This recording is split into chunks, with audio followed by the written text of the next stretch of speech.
Quando entrarem numa casa, digam primeiro: paz a esta casa. Paz seja nesta casa. Se houver ali um filho de paz, a paz de vocês repousará sobre ele. E se não, ela voltará para vocês. Bem-vindos à nossa reunião do pacificador. Com esse texto de Lucas capítulo 10, versos 5 e 6, veja na sua Bíblia aí, é a palavra de saudação nossa, da nossa lista de vídeos para você. Paz seja em sua casa. Então receba, senão volta para nós, tá bom? E quem promete, quem declara, é o próprio Senhor Jesus. Não sou eu, não é um homem, não é uma mulher, é o Senhor Jesus que está declarando paz em sua casa. Inscreva-se, compartilhe o link, clique nas atualizações, receba o parabéns, você que está aniversariando nessa semana. Deus abençoe, já citamos aqui, fizemos a festa no vídeo anterior. Tem alguém aí na sua casa completando aniversário? Escreva aí no comentário e nós faremos a festa na próxima reunião.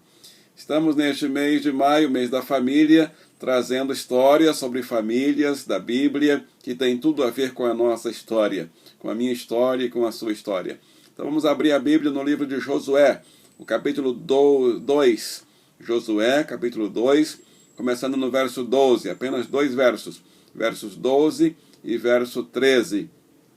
Abra sua Bíblia, a minha já está aberta, e diz assim aqui a Bíblia Sagrada: Então agora jurem em nome do Senhor, e prometam que vão ser bons para a minha família, porque eu também tratei vocês com bondade. Por isso peço que me deem um sinal, que não deixe dúvida. Salvem o meu pai, a minha mãe, os meus irmãos e as minhas irmãs e as famílias deles. Não deixem que nos matem. Deus e Pai, abençoe essa palavra em minha vida e através da minha vida, na vida de todos os meus irmãos e irmãs participantes dessa reunião, em nome de Jesus. Amém e amém.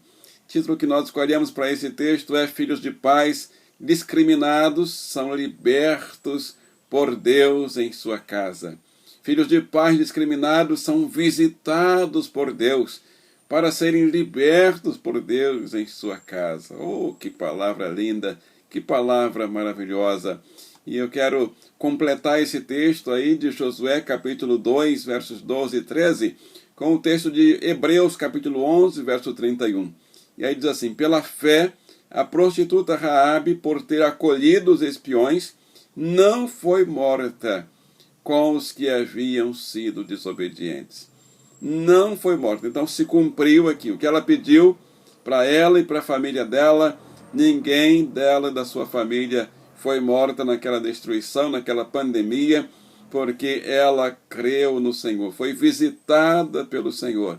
Filhos de pais discriminados, ela era uma pessoa discriminada, como toda prostituta, mas ela foi visitada por Deus e foi liberta. Ela realmente foi salva, ela e a sua família. Discriminação. A lei brasileira considera crime o ato discriminatório, mas isso só aconteceu em 89. Então eu estou aqui com a Bíblia Sagrada, que tem aí, o primeiro livro da Bíblia foi escrito 1500 anos antes de Cristo. Primeiro livro, Gênesis, escrito por Moisés, cerca de 1500 anos antes de Cristo.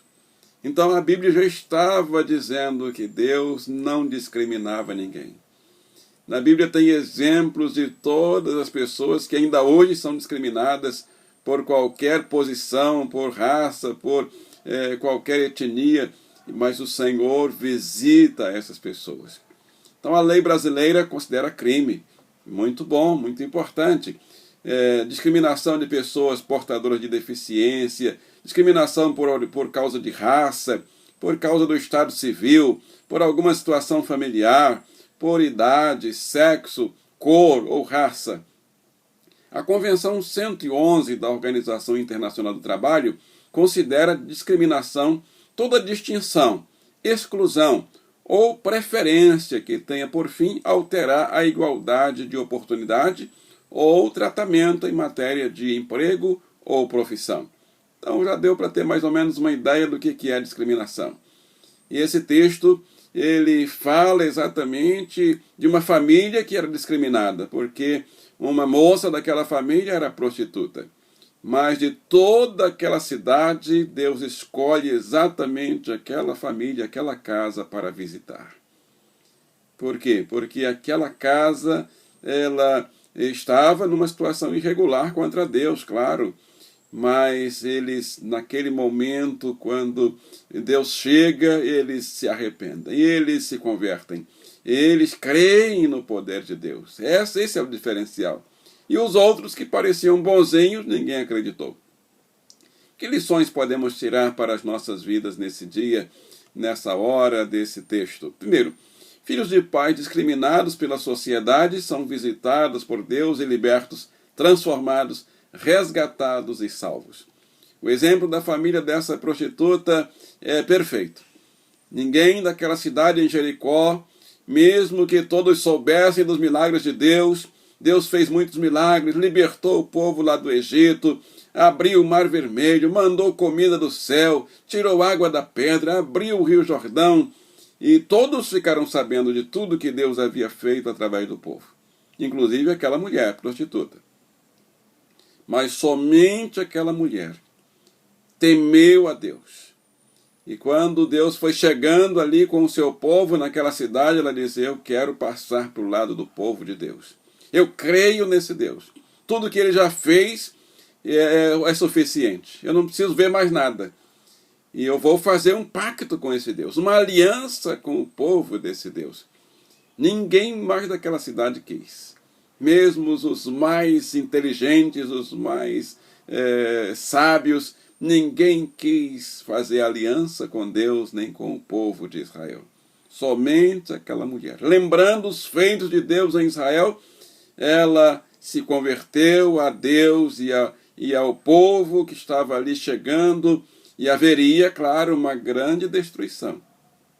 Mas ela faz com que o povo, as pessoas com quem ela declara o compromisso dela de fé em Deus, ela declara para aquelas pessoas: olha, eu creio e eu quero que Deus salve a minha vida e a minha família da morte. Então, filhos de pais discriminados pela sociedade. Ela, com certeza, era uma mulher discriminada pela sociedade daquele tempo. Mas ela foi visitada por Deus. Deus escolhe exatamente a casa dela para visitar, para transformar, para resgatar e para salvar. Segunda lição: filhos de pais cumprem à risca, nos mínimos detalhes, os requisitos para que o Senhor salve sua família. Sim, é claro. E aquela mulher cumpriu em detalhes, cumpriu à risca os mínimos detalhes, os requisitos que o Senhor colocou para ela cumprir, a fim de que ela fosse salva. O exemplo é dela. No capítulo 2, verso 18, diz aí: os espias que estavam lá na casa dela, a visita dos espias foi como uma visita enviada por Deus. E aí, quando eles entraram naquela casa e ela declarou que ela cria em Deus e ela queria ser salva, eles disseram: quando entrarmos nessa terra, você amarre um cordão vermelho na janela pela qual nós vamos descer agora. Porque agora eles iam descer pelos fundos, e se não tivermos, traga todas as pessoas da sua família no dia da invasão, traga aqui para essa casa. E ninguém saia dessa casa no momento da invasão. Quando qualquer pessoa que sair dessa casa será responsável por sua própria morte. E nós seremos inocentes. Mas nós seremos responsáveis pela morte de quem estiver nessa casa. Então ninguém que estiver nessa casa vai morrer. E se você contar o que estamos fazendo, também nós estaremos livres do nosso juramento. Então não conte para ninguém o que está acontecendo aqui. E ela então disse: seja como vocês estão dizendo. E na mesma hora ela foi na janela, pegou um cordão vermelho, amarrou, começou a contactar com toda a sua família: olha, vem uma destruição aí, e todos que estiverem aqui nessa casa não morrerão. E todos realmente ficaram ali. Quando chegou a destruição, quem estava naquela casa foi salvo, porque ela cumpriu à risca. Ninguém saiu daquela casa. Você acha que alguém que não crê em Deus vai cumprir os detalhes daquilo que Deus está estabelecendo para a salvação dela? Não vai. E tem muita gente hoje que não está querendo cumprir. Ah, isso aí não é tão importante. Há um cordãozinho vermelho ali. Ah, não, isso não precisa e tal. Ela cumpriu à risca tudo que foi determinado. Hoje, mais uma vez, para a nossa salvação, nós temos requisitos a cumprir. Primeiro, reconhecer que somos pecadores. Você reconhece que é pecador? Tem gente que não reconhece. Eu reconheço. Crer que Jesus veio ao mundo para morrer, para nos perdoar e nos purificar de todo pecado. Você crê? Tem gente que não crê. Eu creio. Receber Jesus em sua vida, em seu coração, para que Jesus lave a sua vida e o seu coração de todo pecado. Você crê? Você quer? Você crê que Jesus pode lhe perdoar e lhe purificar de todo pecado? Quer que Jesus faça isso? Esse é um requisito importante. E permitir que Jesus seja o Senhor da sua vida, desse momento em diante, o dono da sua vida. Você quer que Jesus seja o dono da sua vida? Isso é aceitar Jesus como Salvador e também aceitar Jesus como Senhor, dono da sua vida. E para sempre. Terceira e última lição que tiramos desse texto para a nossa vida, para a nossa família hoje, é que o Senhor cumpre sua promessa de vida abundante para todos os filhos de pais, sem discriminação. Alguém poderia dizer, mas logo uma mulher dessa vida, mas não importa, o Senhor não discrimina. Aqueles que vêm a Ele, não importa de onde vêm, Ele salva, Ele cura, Ele liberta. O exemplo dessa família está aí, capítulo 6, verso 22, diz assim, Josué disse aos 2 homens que tinham espionado a terra, entrem na casa da prostituta Raabe e tirem-na de lá com todos os seus parentes, conforme o juramento que fizemos a ela. Verso 23. Então os jovens que tinham espiado a terra entraram e trouxeram Raabe, o pai, a mãe dela, os irmãos, as irmãs e todos os parentes que estavam na casa. Tiraram de lá todos da sua família e os deixaram num local seguro no acampamento de Israel. Mas Josué poupou a vida daquela mulher e de toda a sua família e de todos os seus parentes e todos os seus pertences, pois ela escondeu os homens que Deus tinha enviado. Aquela visita daqueles homens foi a visita do próprio Deus.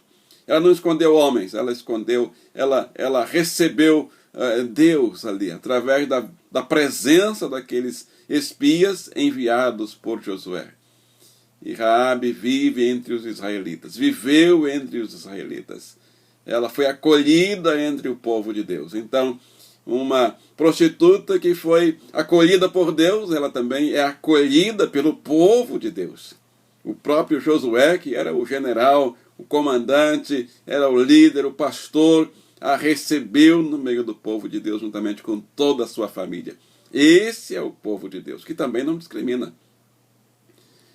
Concluindo, uma pessoa que reconhece que é pecadora e deseja ser salva, esse é o caminho. Quando a alma está vazia e sente a necessidade de Cristo, esse é o melhor momento para Deus. Almas satisfeitas podem questionar a respeito daquilo que o Senhor está fazendo. Quem está com seu estômago bem alimentado vai reclamar do sabor da comida. Pode ser a comida mais gostosa, dizendo que não é tão gostosa, porque está com o seu estômago cheio. Mas para o faminto, até o amargo parece doce. Uma pessoa que reconhece o seu pecado não discute o processo da salvação.